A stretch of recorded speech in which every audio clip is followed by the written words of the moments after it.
The Detroit Lions add a golden addition to their receiving corps. I'm Jim Baskell with the latest ESPN headlines. Former Seattle Seahawks wide receiver Golden Tate agrees to a 5-year deal to join the Lions. ESPN's Josina Anderson reporting it's worth $31 million. $13.25 million of which is guaranteed. We are joined on the phone by Michael Rothstein, who covers the Lions as a reporter for ESPN.com. And Michael, this is a player, 64 receptions, almost 900 receiving yards, 5 touchdowns. He was a big part of that Seattle offense a year ago. What is he going to mean to this Lions offense?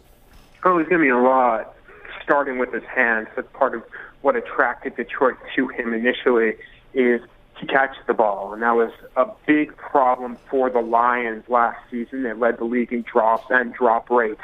And Golden Tate's had the best hands in the league the past couple of years. So that's been a big, big thing for them. The other thing is he adds a speed component opposite of Calvin Johnson. That's something that the Lions did not have a season ago when Chris Durham was their number 2 receiver and Nate Burleson was their slot guy, and both of them are not as fast as Golden Tate. All of a sudden now you have Golden Tate on one side, Calvin Johnson on the other, and teams can't necessarily double and triple Calvin Johnson anymore because Tate is a vertical threat who can beat a cornerback one-on-one down the field, and that should open up potentially more opportunities for Calvin Johnson, which is something he hasn't had in the past few years. Michael, it's interesting this year because the NFL draft is in May, so there's a 2-month gap between the start of free agency and the NFL draft. With regards to future free agents, what are the other areas the Lions are looking to address? Well, they're still going to need a safety. They still might need a cornerback. Phil Costa from Dallas was also in today, and he's a backup center potentially. No word on whether he will join the Lions or not, but they clearly need somebody behind veteran Dominic Raiola who could eventually be their center of the future. So those are going to be areas that they're going to look at. If Willie Young doesn't come back, defensive end might be an area.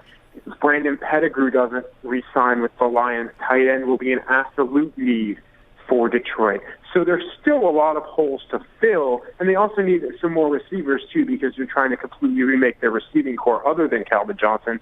So you look at it, and those are areas that they're going to need to fill. They still have a lot of them, and their cap number is going to be a lot less now. So you might see them make 1 or 2 more moves and maybe then try to find some more cap room to make some more moves, and then they're going to try to fill everything else in the draft.